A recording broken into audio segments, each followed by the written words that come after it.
This is the story of Roberto, Oliver, and Elsie, and how their lives were affected by industrial animal agriculture.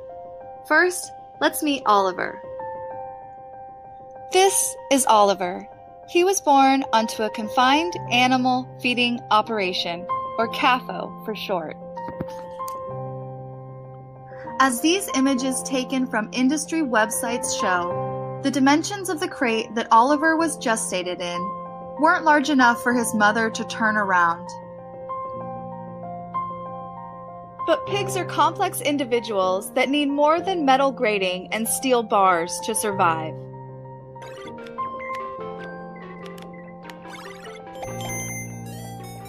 In university studies, pigs learn video games. In university studies, pigs learn video games with joysticks as fast as chimps, faster than a 3-year-old child, and excelled over both.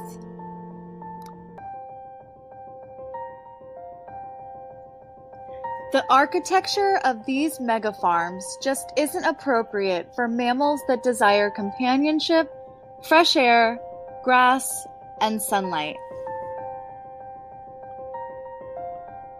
These farms look more like factories, and it is no coincidence.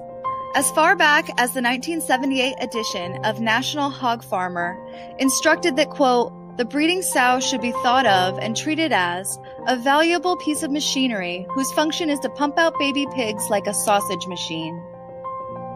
The USDA defines a confined animal feeding operation as a place that holds 2,500 or more pigs. Having genetically similar animals in filthy, overcrowded, and stressful conditions that weaken their immune systems makes CAFOs incubators for disease. And although 70% of all medically important antibiotics produced each year are fed to farmed animals, CAFOs present real threats to human health, such as E. coli, swine flu, bird flu, mad cow, and salmonella, among others. The architecture of these CAFOs isn't just awful for pigs like Oliver. It's horrible for the humans that work here as well. Meet Roberto. Roberto Vasquez Carrera worked at a CAFO called Sunrise Organic Dairy. That morning, a snowmelt had caused flooding around the farm that made the line between road and manure pit hard to see. So much so that Roberto called his brother, who also worked at the farm, to warn him of the conditions. By the time the sun was up, Roberto was dead.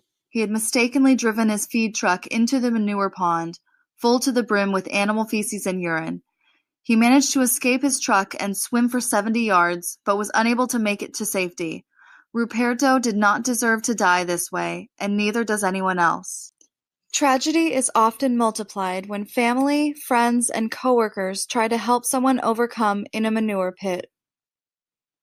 In 2007, 4 family members and a hired farmhand each drowned one after the other after being overcome by fumes trying to save one another. And in 2015, there were 2 separate events where fathers and sons drowned while trying to save each other. So what makes these manure lagoons so fatally toxic? Primarily composed of feces and urine, manure lagoons at CAFOs also contain microbial pathogens, pharmaceuticals, ammonium, nitrogen, phosphorus, hormones, pesticides, animal carcasses, and heavy metals.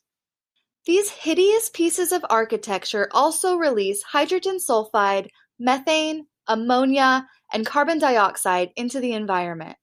So where does all this waste come from, and where does it all go? The waste falls through the floors. It's flushed out into an open pit, like a cesspool. It's easy for a big hog operation to have as much waste as a medium-sized city.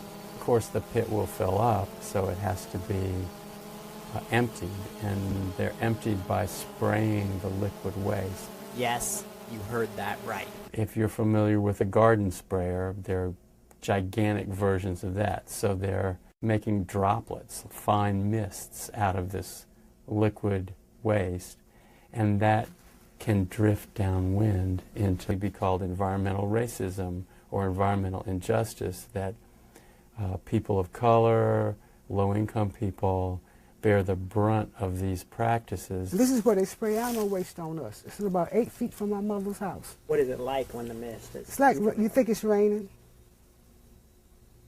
Really? You think it's raining. We don't open the doors up. This is Elsie. She lives on a piece of land her family has owned since the 1880s. She remembers clearly when the new CAFO across the street began spraying. While relaxing on the porch with friends, all of a sudden it started stinking like nothing you've experienced. She says after that, it was all day, every day, and that it began to feel like living in a prison. I think we can all agree that we can't keep dumping shit on disproportionately Black and Latina communities for cheap bacon. But CAFOs only exist to meet consumer demand. So what did Elsie Herrings do to fight back? She chose to boycott this dirty, cruel, and environmentally devastating industry. And with the availability of delicious, eco-friendly, plant-based alternatives, it's easier than ever to make your diet animal-free.